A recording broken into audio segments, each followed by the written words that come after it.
எல்லாருக்கும் வணக்கம். நவராத்திரியினுடைய 5ஆம் நாளில் நம்ம என்ன அலங்காரம் செய்யலாம், மலர் என்ன வைக்கலாம், நிறம், நெய்வேத்தியம் என்ன படைக்கலாம், மந்திரம் என்ன சொல்லி வழிபடலாம் அப்படிங்கிறதுக்கான முழு தகவல் இந்த வீடியோ பதிவில் இருக்குது. இந்த வீடியோ பதிவு உங்களுக்கு பயனுள்ளதாக இருக்குன்னு நீங்கள் நினைக்கிற பட்சத்தில் சப்ஸ்கிரைப் பண்ணிக்கோங்க. பக்கத்தில் இருக்க பெல் ஐக்கானை கிளிக் பண்ணிக்கோங்க. உங்களோட ஃப்ரெண்ட்ஸ் அண்ட் ஃபேமிலிஸ்க்கெல்லாம் ஷேர் பண்ணி விடுங்க. வீடியோக்குள்ளே போகலாம். 5ஆம் நாள் வணங்கக்கூடிய அந்த தெய்வத்தினுடைய பெயரையும் நம்ம பார்க்க போகிறோம். நவராத்திரியினுடைய 5ஆம் நாள் அப்படிங்கிறது மகாலட்சுமியை வழிபடுவதற்கான 2வது நாளாகும். முதல் 3 நாட்கள் துர்கா தேவியாக பார்வதி தேவியை வழிபடுகிறோம். அடுத்த 3 நாட்கள் மகாலட்சுமியை வழிபடுகிறோம். இறுதி 3 நாட்கள் சரஸ்வதி தேவியை வழிபடுகிறோம். முப்பெரும் தேவியை வணங்கக்கூடிய இந்த நாட்களா நவராத்திரி அப்படின்னு நம்ம சொல்கிறோம். இது எல்லாருக்குமே தெரிஞ்சிருக்கும். இந்த நாளில் மகாலட்சுமியை எப்படி வழிபட்டோம் அப்படின்னா அவளோட அருளை நிரந்தரமாக பெற முடியும் அப்படிங்கிறத தெரிஞ்சுக்க போகிறோம். மகாலட்சுமியை நம்ம வணங்கும் போது குறைவில்லாத செல்வம் வீட்டில் கிடைக்கும் அப்படிங்கிறது நம்பிக்கை. நவராத்திரியினுடைய 5ஆம் நாள் அப்படிங்கிறது நவராத்திரி பண்டிகையினுடைய மைய பகுதியாக கருதப்படுது. இது மகாலட்சுமியை வழிபடக்கூடிய 2வது நாளாக இருப்பதனால், இது பஞ்சமி திதியில் வர்றதுனால வாராகி அம்பியை வழிபடுவதற்கு ஏற்ற நாளாக சொல்லப்படுகிறது. அதனால் இது இரட்டிப்பு பலன் தரக்கூடிய நாளாகவும் கருதப்படுகிறது. இந்த நாளில் மகாலட்சுமியை எப்படி வழிபட வேண்டும், என்ன மலர் படைத்து வழிபட வேண்டும், எந்த நைவேத்தியம் படைத்து எந்த மந்திரம் சொல்லி வழிபட வேண்டும் என்ற அனைத்து தகவலும் இந்த வீடியோ பதிவில் இணைக்கப்பட்டுள்ளது. அம்பிகையினுடைய பெயர் பார்த்தீங்க அப்படின்னா மோகினி, அதாவது வைஷ்ணவி அப்படின்னு சொல்லுவாங்க. கோலம், அலங்காரம் பண்ண வேண்டிய அலங்காரத்தை சொல்லிட்டு இருக்கேன். கோலம் அப்படிங்கிறது பறவை வகை கோலம். அடுத்தது பார்த்தீங்கன்னா மலர், என்ன மலர் நம்ம படைக்கலாம் அப்படின்னு பார்த்தீங்கன்னா மனோரஞ்சித மலர் அல்லது பாரிஜாத மலர் அப்படின்னு சொல்லுவாங்க. அடுத்தது இலை, திருநீற்று பச்சிலை. நைவேத்தியம் தயிர் சாதம் படைத்து வழிபடலாம். சுண்டல் அப்படிங்கிறது பருப்பு சுண்டல், அதாவது கடலை பருப்பு சுண்டல்னு சொல்லுவோம்ல அது. பழம், மாதுளம் பழம் வச்சு படைக்கலாம். ராகம் பந்து வராளி ராகம். நிறம் சிவப்பு நிறம். நவராத்திரியினுடைய 5ஆம் நாளில் சொல்ல வேண்டிய மந்திரங்கள்: மூல மந்திரம் ஓம் க்ரீம் க்ளீம் வைஷ்ணவி ஓம். ஓம் க்ரீம் க்ளீம் வைஷ்ணவி ஓம். 2வது மந்திரம் காயத்ரி மந்திரம். ஓம் நாகவாகினாய வித்மகே சக்கரஹஸ்தாய தீமகி தன்னோ வைஷ்ணவி பிரஜோதயாத். ஓம் நாகவாகினாய தீமகி சக்கரதஸ்தாய தீமகி தன்னோ வைஷ்ணவி பிரஜோதயாத்.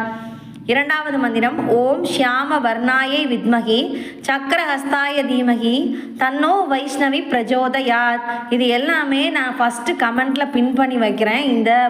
இந்த மந்திரங்கள் அனைத்தையுமே நீங்கள் பார்த்து படிச்சுக்கலாம். நவராத்திரியினுடைய 5ஆம் நாளில் லலிதா சகஸ்கரநாமம், லலிதா பஞ்சரத்னம், கனகதாரா சோஸ்திரம் ஆகியவற்றை படித்து வழிபடுவது அப்படிங்கிறது ரொம்ப சிறப்பு. இந்த மந்திரங்களை சொல்லி வைஷ்ணவி தேவி வழிபாடு செய்கிறதுனால சகல ஐஸ்வர்யங்களும் கிடைக்கும் அப்படின்னு சொல்கிறாங்க. இல்லத்தில் லட்சுமி கடாட்சம் நிரந்தரமாக நிலைத்திருக்கும் அப்படின்னு சொல்கிறாங்க. பொதுவாக பலரும் வீட்டில் தங்கம், அரிசி, உப்பு உள்ளிட்ட பொருட்களை வாங்கி வைத்தாதான் மகாலட்சுமி பிடிக்கும், இந்த பொருளை தான் மகாலட்சுமி வாசம் செய்கிறா அப்படின்னு நினச்சிட்ருக்கோம். ஆனால் இது தவறு. யாருடைய மனமும் வீடும் சுத்தமாகவும் நறுமணத்துடன் உள்ளதோ அங்குதான் மகாலட்சுமி வாசம் செய்வாள். பிறருக்கு தீங்கு நினைக்காமல் நல்லது மட்டுமே நினைப்பவர்களிடம்தான் மகாலட்சுமி விரும்பி வருவாள் அப்படின்னு சொல்லுவாங்க. இதிலேருந்து என்ன சொல்கிறாங்கன்னா, நல்லதே நினைக்கணும், நமக்கு நல்லது கிடைக்கும். வீட்டில் கதவு உள்ளிட்ட இடங்களில் துணிகளை போடுறது, சமையல் அறையில் அசுத்தமாக வச்சுக்கிறது, எச்சி பாத்திரங்கள் கழுவாமல் வச்சுக்கிறது, வீடு துர்நாற்றம் வீசுகிற மாதிரி வச்சுக்கிறது, இந்த மாதிரிலாம் அவங்க பண்ணும்போது மகாலட்சுமி தங்க மாட்டாள் அப்படின்னு சொல்லுவாங்க. இதனால தான் எப்போதுமே வீட்டை சுத்தமாக வச்சுருக்கணும், நவராத்திரி சமயத்தில் அழகாக அலங்கரித்து நறுமணத்தோடு வச்சுக்கணும் அப்படின்னு சொல்லுவாங்க. அதே போல் நம்முடைய வீட்டிற்கு வருபவர்களில் மகாலட்சுமியாகவே கருதி அவங்களுக்கு நம்ம பொட்டு, பூ இதெல்லாம் நம்ம கொடுக்கலாம். அதனால தான் வீட்டிற்கு யார் வந்தாலும் அவர்களை அன்பாக உபசரித்து குங்குமம் அதெல்லாம் கொடுங்க அப்படின்னு சொல்கிறாங்க. உணவு பரிமாற முடியுது அப்படின்னா உணவு பரிமாறலாம். அந்த வீட்டிலேயே இப்படி நம்ம செய்யும் பொழுது மகாலட்சுமி அங்கேயே தங்கிடுவா அப்படின்னு சொல்கிறாங்க. ஒருவேளை வீட்டுக்கு வருபவர்கள் மன வருத்தப்பட்டு திரும்பி சென்றாங்க அப்படின்னா மகாலட்சுமி அங்கிருந்து வெளியேறி விடுவாள் அப்படின்ற ஒரு கருத்து இருக்குது. நவராத்திரி காலத்தில் யாரோட வடிவத்திலேயாவது மகாலட்சுமி நம்முடைய வீட்டிற்கு நாம் தரும் பிரசாதத்தை ஏற்றுக்கொள்வாங்க அப்படின்னு சொல்கிறாங்க. அதனால் வீட்டுக்கு வர்றவங்களை மரியாதையுடனும் அன்போடும் நம்ம உபசரிக்கணும் அப்படின்னு சொல்லப்படுது. இந்த 5ஆம் நாளில் நம்ம வழிபடக்கூடிய அந்த அம்பிகையினுடைய பேர் என்னன்னு பார்த்தீங்கன்னா ஸ்கந்த மாதா அப்படின்னு சொல்லுவாங்க.